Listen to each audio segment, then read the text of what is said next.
This is GSA Intimate Rooms, a series of cross-unit engagements which host discussion and views of student work and themes of interest across the various units as part of the GSA Summer Show 2020. For a view into some of our programming and an online publication of all student work from this class, please visit www.gsaujsummershow2020.com or gsa.ac.za.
So we're joined by Unit 13, which is led by Rick Wright, Claudia Morgado, and Mikara Naidu. And they've got two of their students, Kirsten Boucher and Gerald Titus, who I think is still to join, but will probably join us in slightly later. Incorrect. He is en route back to Namibia, unfortunately. Okay. Yeah. Okay, no worries. I will rope a second in though. Let me do some background work. Sarah, continue. Okay, it's no worries. I'm sure we have a lot to talk about as it is. We're also joined by Unit 14. So that's led by Thuresh Govender, with tutors Gillian Pfahl and Jiaxing Gong. And they're two star students, Jana Klutter and Azra Gabu. So I think our conversation here will kind of key into the broader, reflection as part of the summer show, as a kind of closing event, but also as a reflection between the two units and their specificity, their differences, the similarities, and also, I guess, a general reflection on how the two units have experienced this year. And we'll be talking about this through the unit leaders and also through the example work of the students that have joined us. We have suggested 2 topics which we'll be speaking to, but I think this event can move quite organically between the work that might be discussed. So feel free to move it where you need to move it.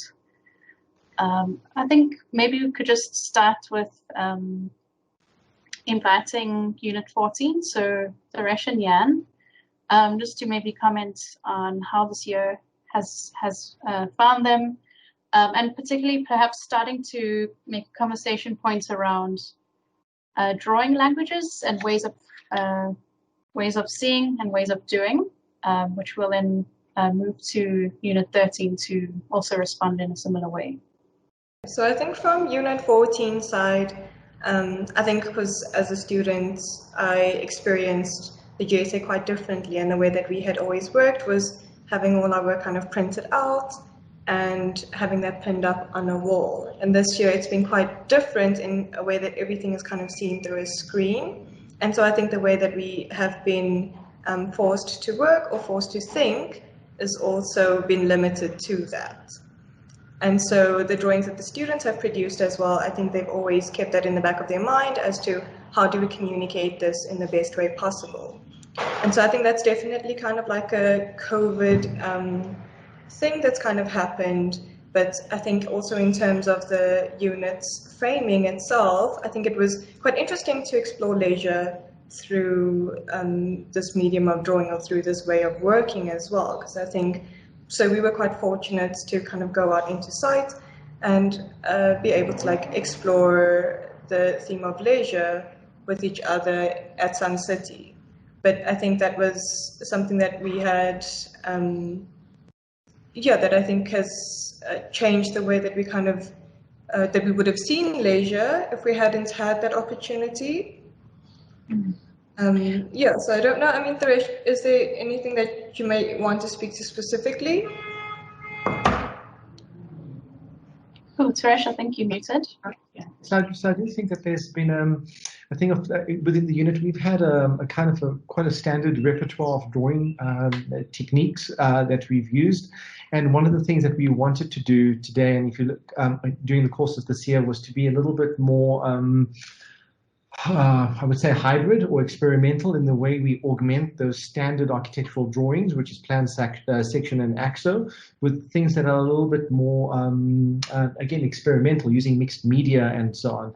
And I think that Azra's case and Jana's case are good examples where in the early parts of the year they started to experiment with more tactile materials and draw out from that, because we see that those tools have limits. And what especially Jana and Azra tried to do was to start drawing with other means, more tangible means, and then to plot those quite traditional techniques onto those kind of mixed media pieces.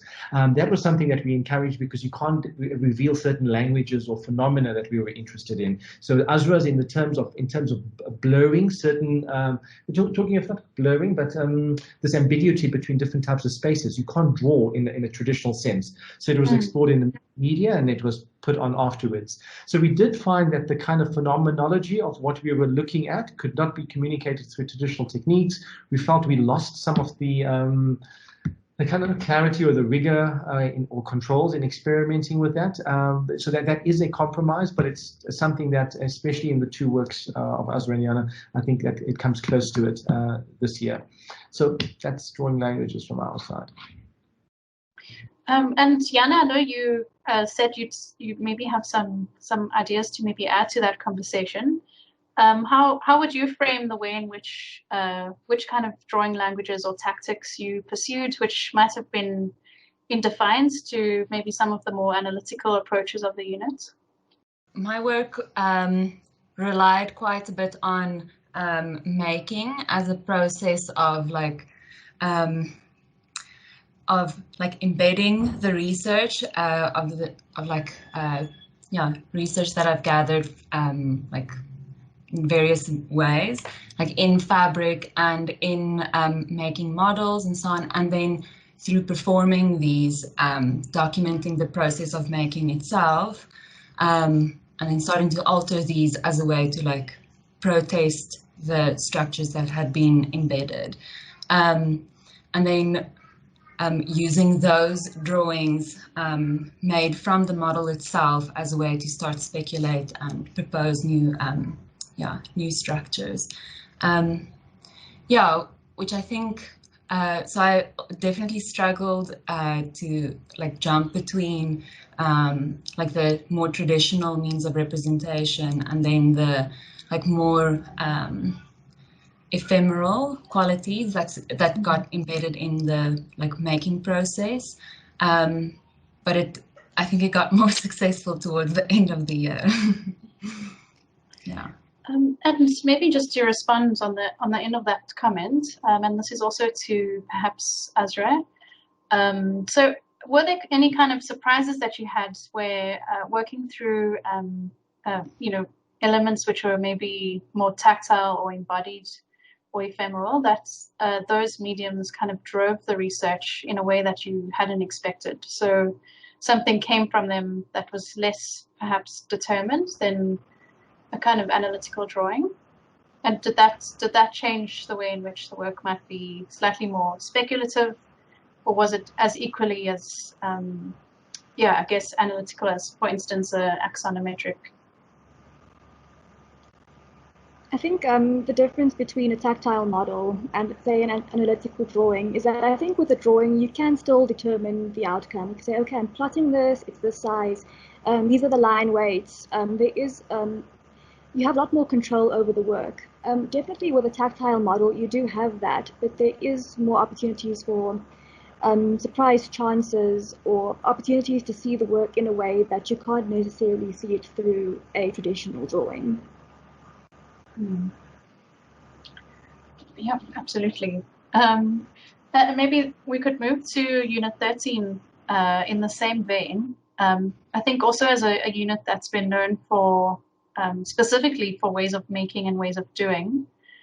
How has this year, and also its move to, I think, digital languages or working at a distance or through screens, affected the work? And have there been any surprises in the kind of tactile or representational languages of the unit? And what have those changed in terms of the topics that have been tackled? Yeah, thanks, Sarah. Mikara, jump in whenever. I actually have two things I want to talk about. The one is rhetoric, which I believe is what architectural drawing is, especially in the kind of disciplinary term. It's the sustaining of kind of absolutes, codes, norms, and standards, and upholding the kind of truth that props up the higher institutional structure of what architecture is seen to be. So we actually tackled this head on. There's a paper we put out to the students called The Rhetoric of Architectural Convention. And there's like a wonderful turn of phrase. I can't remember it now, but he goes on to explain the definition of what architectural drawing is. And ultimately, it is the invention of a language that conforms only to its own rules and suits itself, something like that, like this kind of self-oriented, really rigorous structure. And we were interested in pushing against that. We're interested in kind of dialogical tools. That's definitely my interest in the teaching practice, is to explore space between views and opinions and not from any particular kind of fixed notion of positionality. So everything we've done visually this year has really been about suspending any known aspect of architecture and to allow that kind of space of negotiation between views to originate other understandings. I mean, I don't know if anyone in this room has read much about the process of dialogic communication, but it is really fundamental in the way that we teach and research, is that it is not referential and kind of precedent anchored. It's very much discursive. It assumes that the conversation I'm currently having is in the context of every conversation I've had. And the purpose of this method is to have my opinion about things changed, and hopefully those in the conversation to have theirs changed as well. So that is the kind of theoretical underpinning of how we approach kind of validating the ways in which the unit works. I must say it was a very, very insurmountable challenge when we went paperless, totally. And we kept referring to the process of moving carbon around, I forget, like surface, right? To kind of push carbon on a surface allows you to leave a gesture with a student that communicates a 40-minute conversation in a kind of abstract dream. So the difficulty of not being able to make manual marks resulted in an extended, I don't know, kind of time load.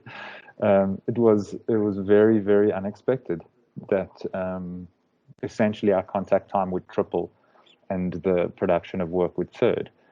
You know, that's typically what we saw, and this is at the beginning. What I've observed come out is a inward interrogation of people's environments where they find themselves, and a kind of confidence. So Kirsten specifically, I think, is a excellent example of someone who really anchored herself in her home environment, and fortunately she has had a childhood very similar to my own, where her father's got a kind of workshop and he's a jack of all trades, and she's also got rough hands from being in that workshop. And I think that her work specifically is, I don't want to use like trite and tropey words, but I want to say it's kind of untainted. So I have not observed Kirsten's work to kind of emulate. I think it is a very sincere pursuit of originating an architecture in her own conception and in her own language. And I suppose the example in her work is that in this process of having your view of things changed, you need to move from fixed understandings, and that's a kind of process of translation and transcription, which again, Kirsten did phenomenally well, quite intuitively. But I think that's really where her project is at its best, in that kind of amaterial space of constructing meaning, grappling with certainties, the fixed things that we sort of feel we have to defend, I don't know, on the job, in the studio, in front of jurors. Yeah, I think that's the short version. I wanted to maybe just say three things that are like key to us are time, this elastication of time, material or dematerialization, or kind of hypermateriality, however you want to, I suppose it's wrapped up in new materialisms. And the third probably isn't even important. So if you remember Macquarie, you can talk about it.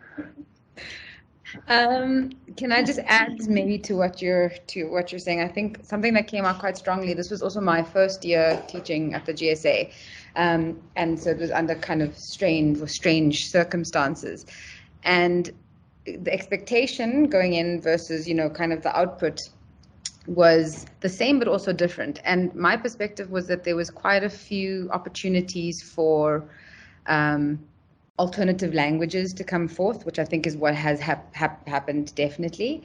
But where definitely saw something quite interesting was that the students were not, on the whole, not every single one, but on the whole, there was a fear attached to kind of exploring too deeply into the digital realm because of the familiarity with paper, and that kind of relationship between paper and removing themselves or adequately, incorporating what they did know into the new space and allowing that to really push boundaries was a place that I think there was some tension, and definitely one of the bigger hurdles that we kind of overcame or tried to overcome throughout the year. There's something else I wanted to mention. Oh, and I think just obviously being confined to the screen in terms of scale, in terms of size, in terms of proportions. Again, something, you know, we think quite naturally as architects about an A4, A3, A2 size paper, and that relationship onto the screen is not something that's, you know, become as familiar. And when you begin to speak about things in that scale, which I don't think is happening yet, there could be a different and more rigorous relationship to what you're able to produce, which I think is something we probably learned this year. Yeah. Yeah, I think that's a super interesting point.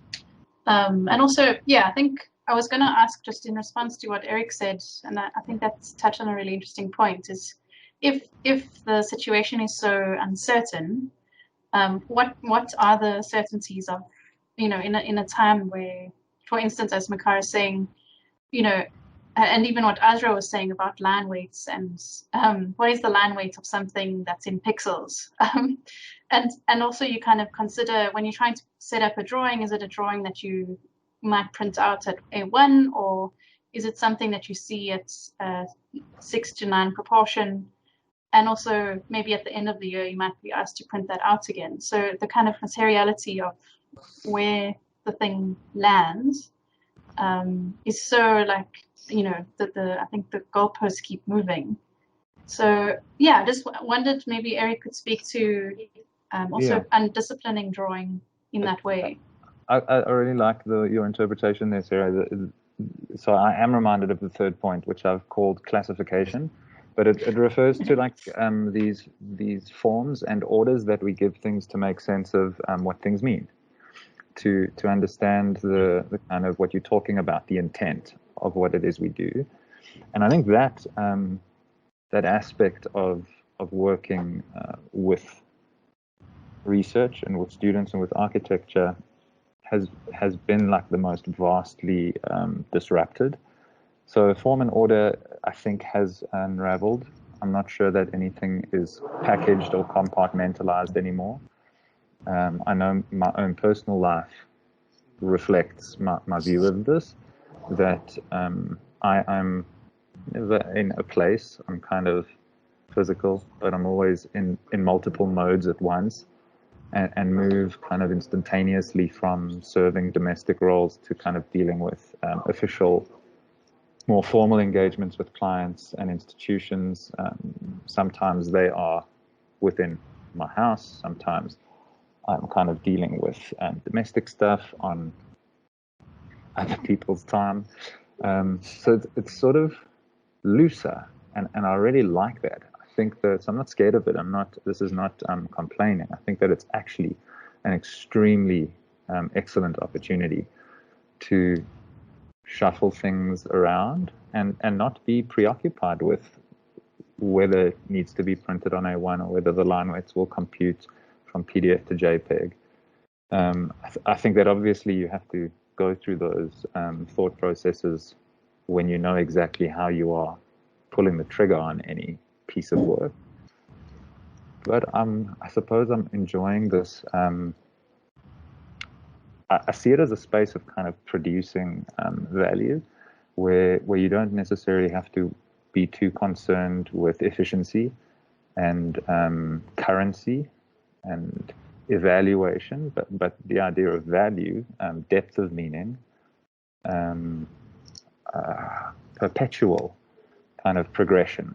I found my own drawings have become exceptionally sharp, and to the point where it's kind of impossible to finish now, because one drawing does the work of the entire process. And I'm really fascinated with that, the idea of like stacking this supply chain into one act of drawing making, which I think that the tradition of architecture has at times in its history had these kind of hyper compressions of holographic depictions of architecture, which we don't do anymore. We sort of farm out typically to a suite of technical specialists who make scientific versions of the stuff that we make. And really, it's all just competency-based and racketeering at the higher level. So I found that interesting as well. that the institution has been exposed in a number of ways, and I mean the establishment, not just the institution of like the Council of Architecture, but established architecture has been exposed in a way, and I enjoy that as well. So those are my thoughts on what you said. Thanks, Eric. And hi to Mira, who's just joined us. Hi, Mira. So hi, Sarah. What do you think about that?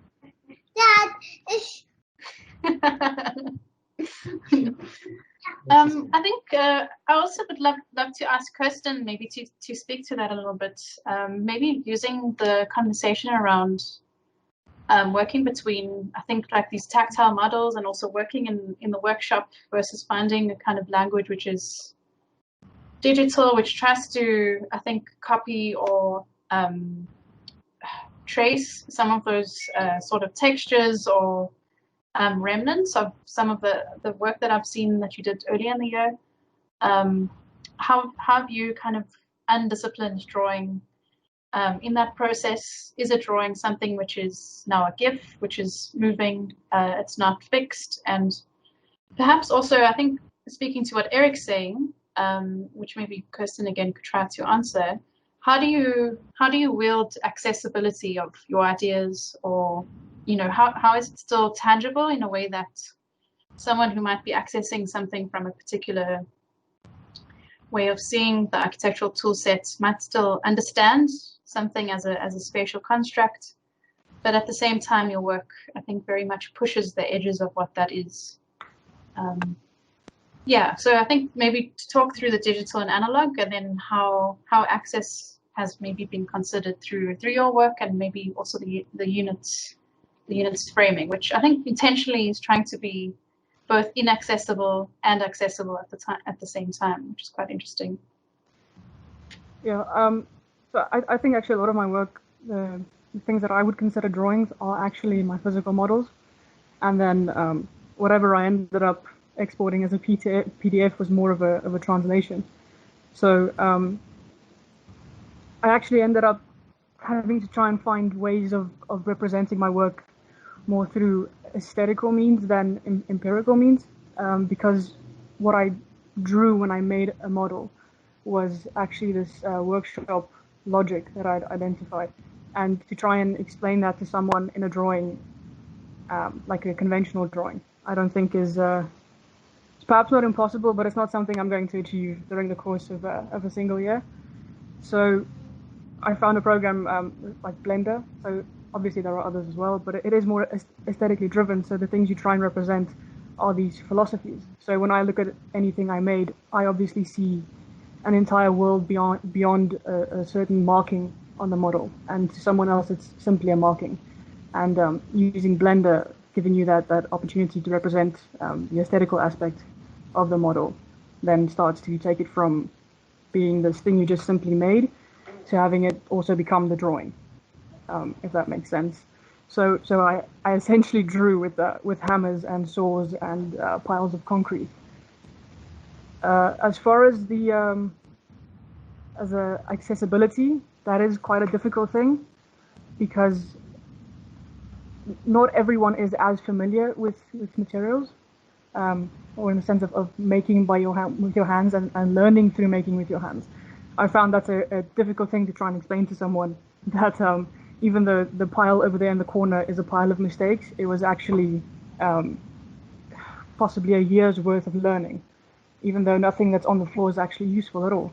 So trying to translate that was quite challenging. And I found whenever I tried to be very precise about it, sort of like overly defining what certain things meant, I got stuck in a corner and I couldn't translate what I had achieved.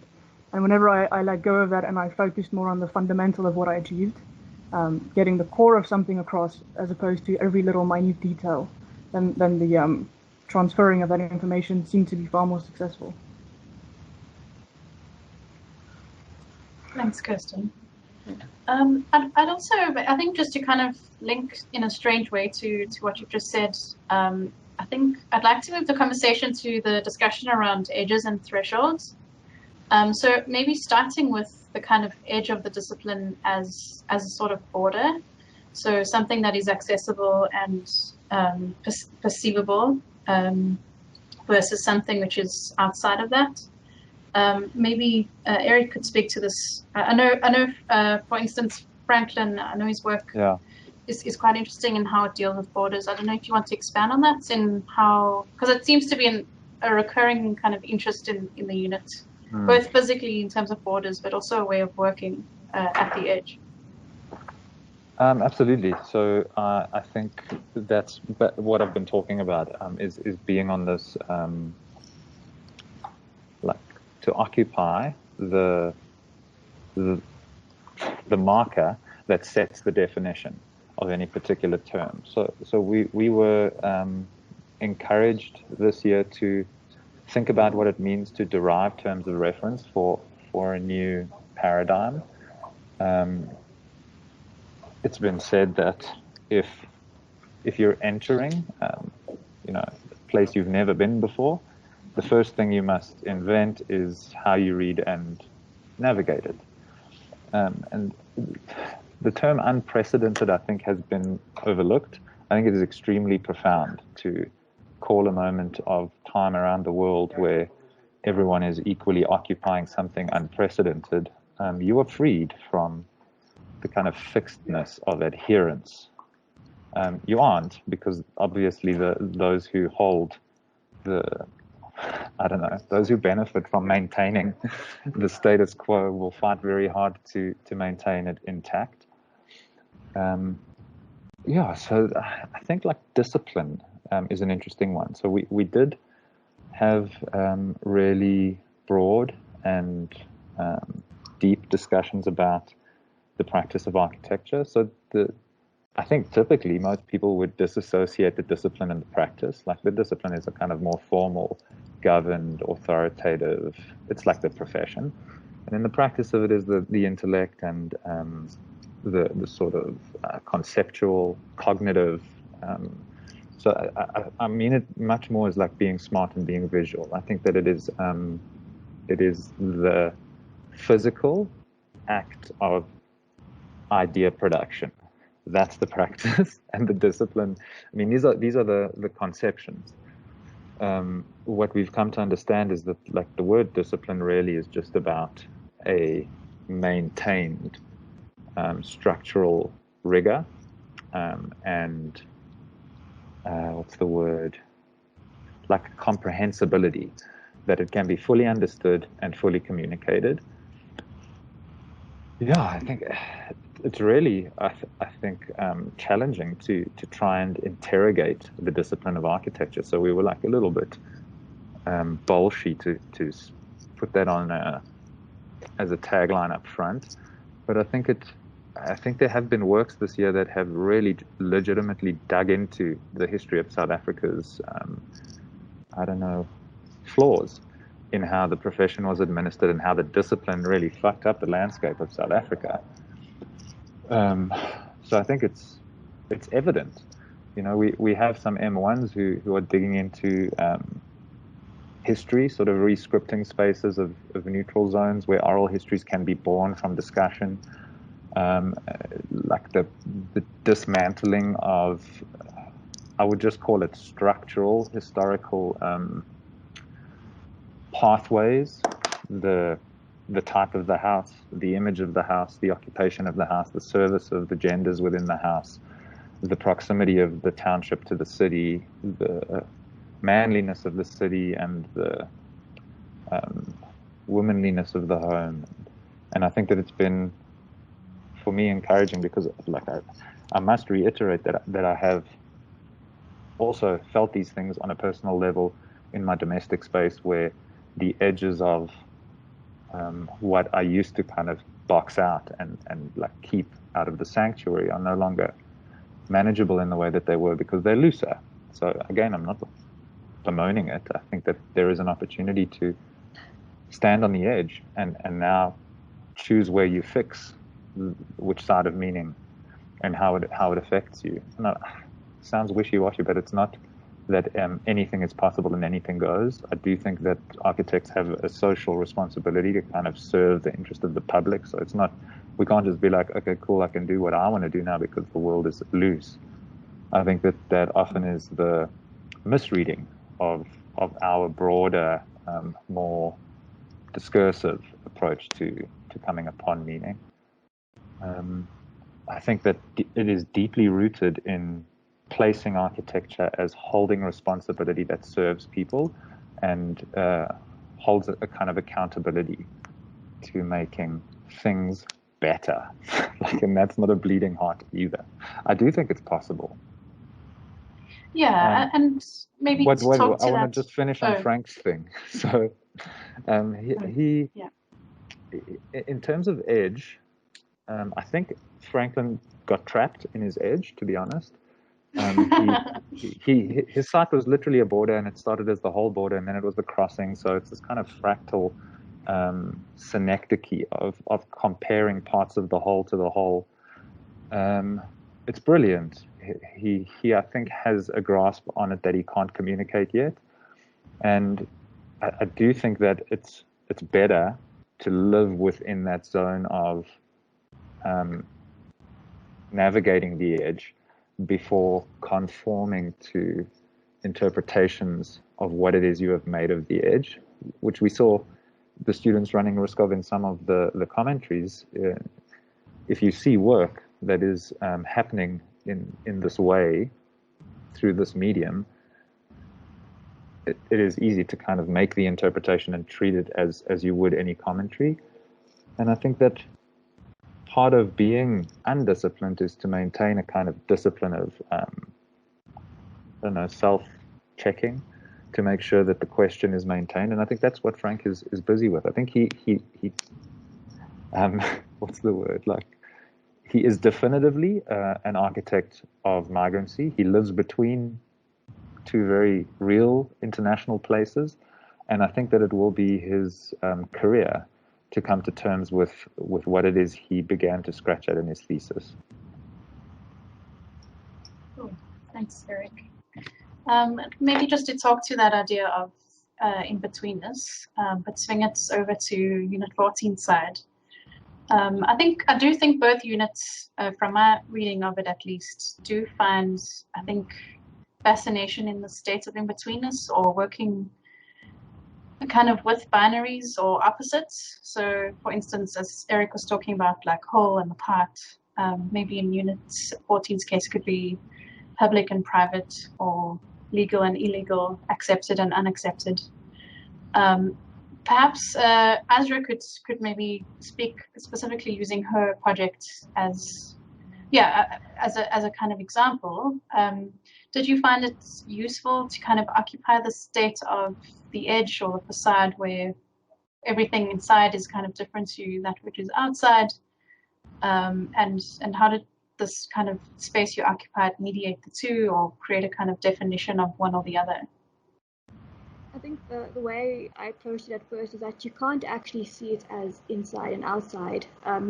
I think the point of my project was to start to blur this line between binaries, and I think when implementing the use of threshold, it was like, how can you lay it out in such a way that you can't.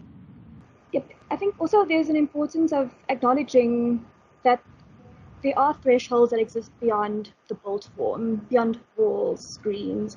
But that I think the most powerful thresholds actually exist in social contracts. And I think how you manipulate them could make for an even more powerful threshold. I'm just using my project as an example, but there is this strict sort of segregation of genders, for instance, and actually using that to advantage could actually end up creating a more private yet public space at the same time, or ways of identifying actions.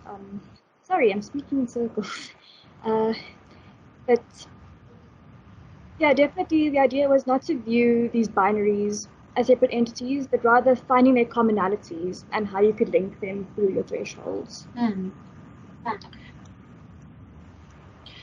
I mean, this is also just a maybe personal curiosity, but in terms of the split between leisure and work, looking at kind of the dark forces behind leisure, and the kind of codependency or light and dark, which again I think speaks about two sides of something that's in tension. And maybe Jan could speak to this, or one of the students. But did the students explore both kind of sides of this in each of their projects, or were there certain projects that explored one or the other? And how did that kind of state of the two, or betweenness of the two, as Azra's been speaking about, how did that fare out, or which one maybe landed more dominantly? So I think in Unit 14, we had a few students who kind of explored more the surface side of leisure, and then some students who explored kind of solely the more leisure side of producing leisure. And then we had other students who explored bits of both. And I think that comes back to what Thresh and maybe what Eric was saying a little bit as well, that Unit 14 has always kind of used very like traditional architects' tools to draw out what these borders, thresholds, or barriers are. And so I think then this year, I think that was changed a little bit, and I think a lot of students started to explore producing leisure in quite a different way, giving it weight, mass, or space. I think this was after the introduction of Kurt Vonnegut's story arcs, which was introduced to us by Dave Mann, who's an arts writer. Let me see if I can just screen share an example of this. So these are kind of like the story arcs, and you've got kind of good fortune and ill fortune, and then these are very typical kind of story arcs that we all read about. So there's Man in a Hole, Boy Meets Girl, Cinderella, and Kafka. And so I think in each of these stories, or in every narrative, we've kind of got 5 W's and an H. So who, what, when, where, why, and how.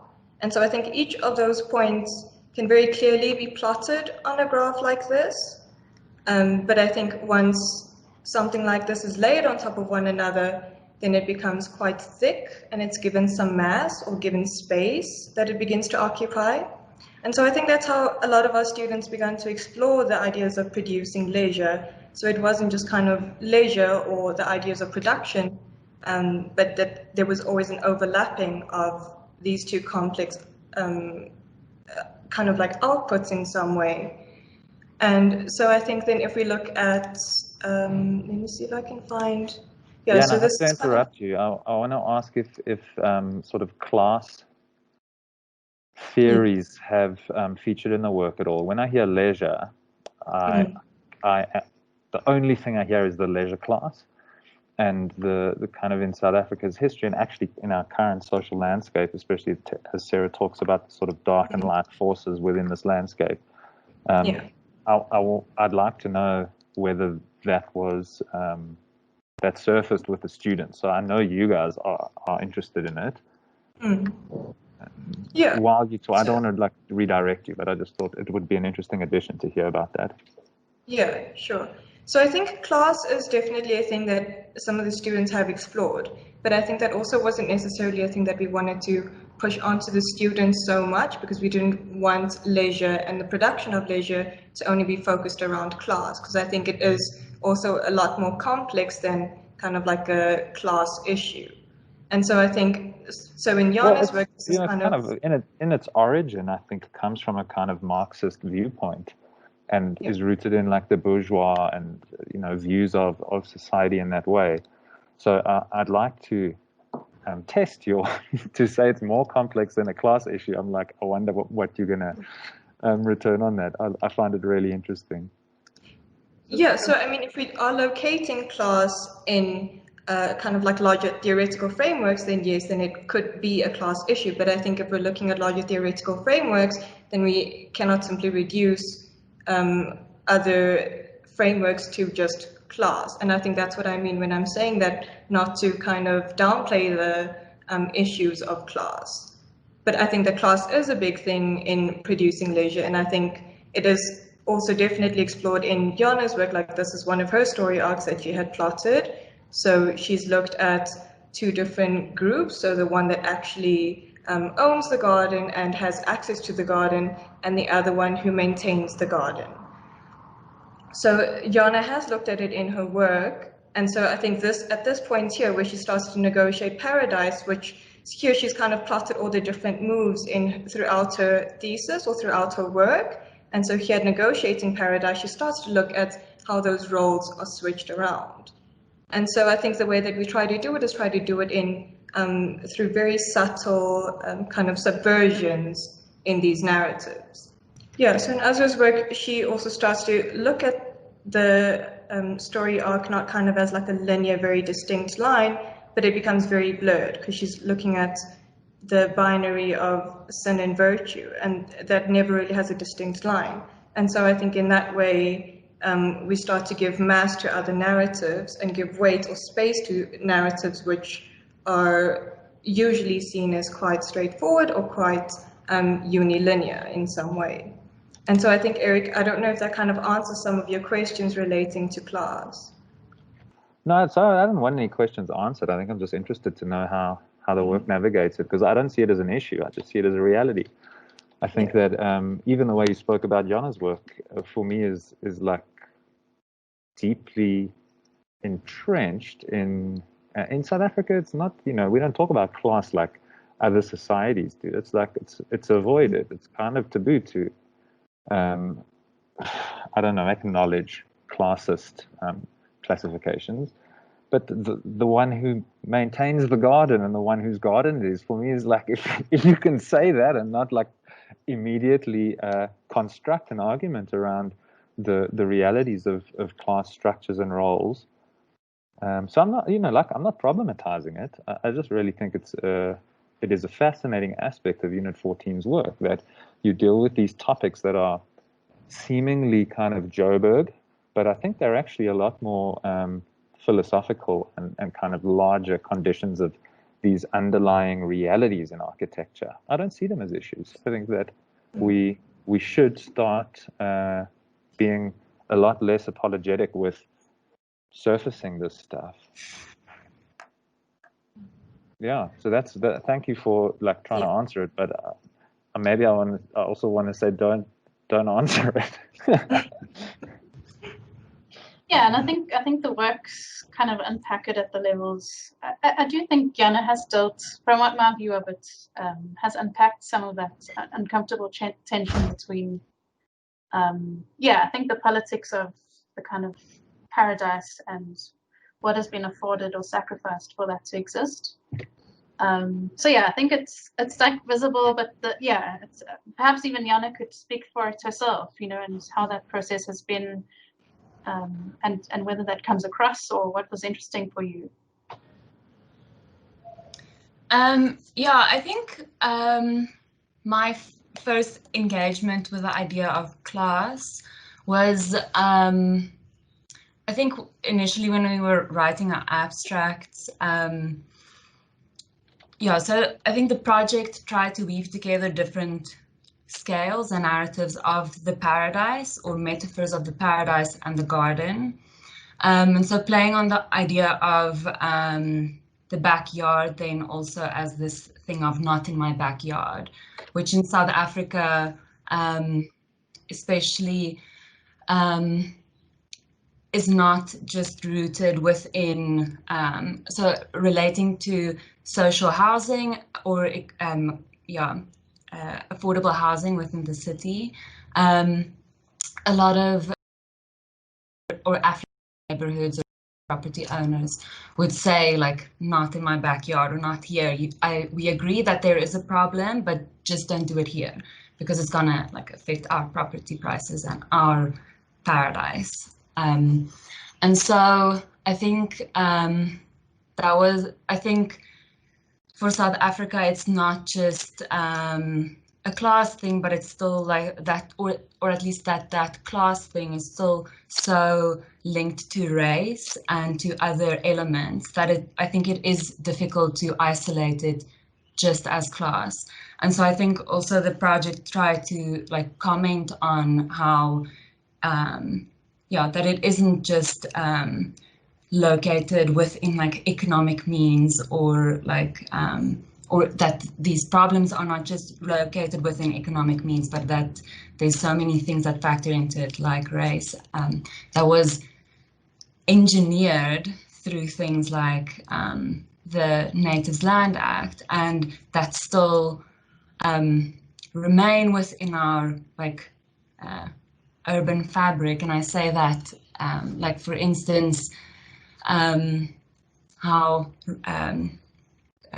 these rules or legislations of the Natives Land Act kind of like still exist within documents such as our code of conduct for like sectional title schemes, like who has access to the garden. Like, for instance, staff members or like living staff are not allowed to like rest or leisure or like be in the garden. They're not allowed to just like chill outside of their staff quarters. They're supposed to like be within the staff quarters, work on the like premises, or be outside of the premises and rest there. So I think that's also something else that came, or that was made incredibly visible through this year with COVID, being in lockdown, and you know, walking to the shops and seeing like the whole neighborhood's security guards like all sitting on the pavement or like outside of the shops, for instance, and like chatting to each other, and just like realizing that they're like gathering there because they're not allowed to like gather like anywhere else, which was yeah, very eye-opening and like, yeah. Thanks so much, Jana. And also thanks to Eric for that prompt. If you want to see any of these works in more detail, just to go visit www.gsauj.2020.com. All right. Thank you so much to Unit 13 and Unit 14 for joining this conversation, and I think really profound points raised. And I look forward to, I think, continuing these conversations with you offline following this, I think, for a long time to come. Great, thank you. I'll see you all soon. I'm just going to screen share now for some of the audience who might still be on. Bye, everyone. Nice to see you all. Thanks so much, everyone.